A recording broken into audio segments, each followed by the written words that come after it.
สบายดีทุกคนเปิดคลิปมากับหมอกำลังพดอวยๆเนาะตอนนี้เซาอ่อนเพิ่นกำลังเฮ็ดเมนู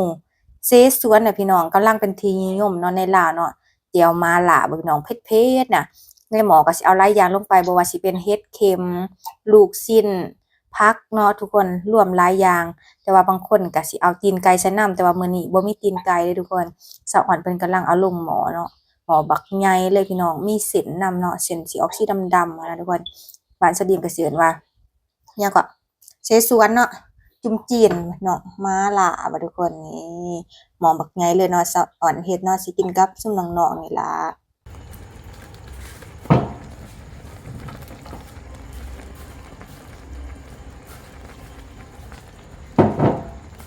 กำลังโพดทุกคนมาเด้อเสฉวน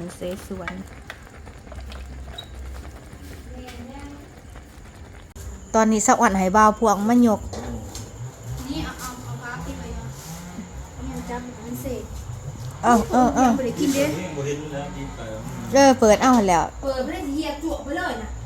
บ่เฮียมันเงียงนะมันเงียงแม่นโอ้ย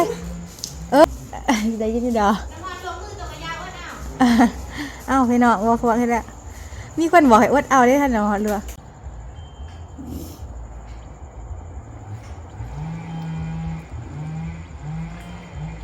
มาได้ทุกคนกินเมนูรวมมิตร เมนูพักหยาคาคีพี่น้องมาเด้อนี่เซ่ส่วนแบบรวมมิตรเดี๋ยวกินพักกินหยาก่อน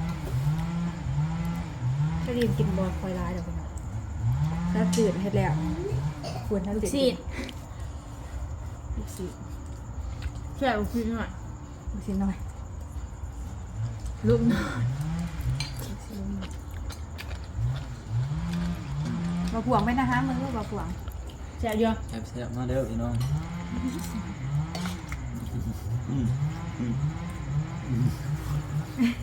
อย่าเสียวมันลวกปากไปอันนี้ดูกันเด้อชิมกัน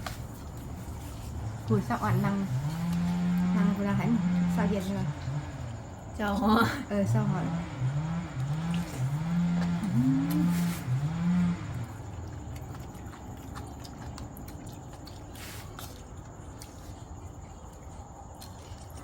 ขาตีนไก่พี่น้อง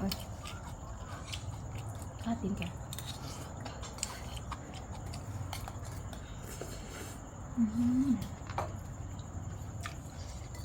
เสร็จเนาะก่อนเส้นด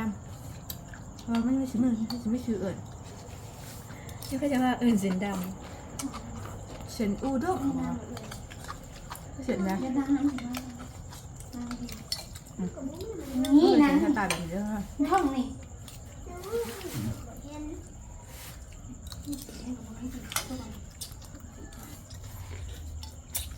นี่นะชื่อเป็นกำลังกินอยู่นะพี่น้องเบาพวงเศร้าจืดเศร้าอ่อนเบาปานเนาะกินกับน้องๆหลายคนเนาะทุกคน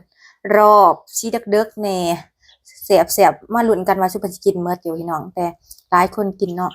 หลายคนกินแต่เสียบเลยพี่น้องถ้ากินคนเดียวคือสิบ่เมื่อดอกแต่ว่าหลายคนกินก็คือสิเมื่ออยู่นะทุกคนเป็นเมนูที่ว่ากำลังนิยมได้ในลาวนะพี่น้องจุ่มจีนเสฉวน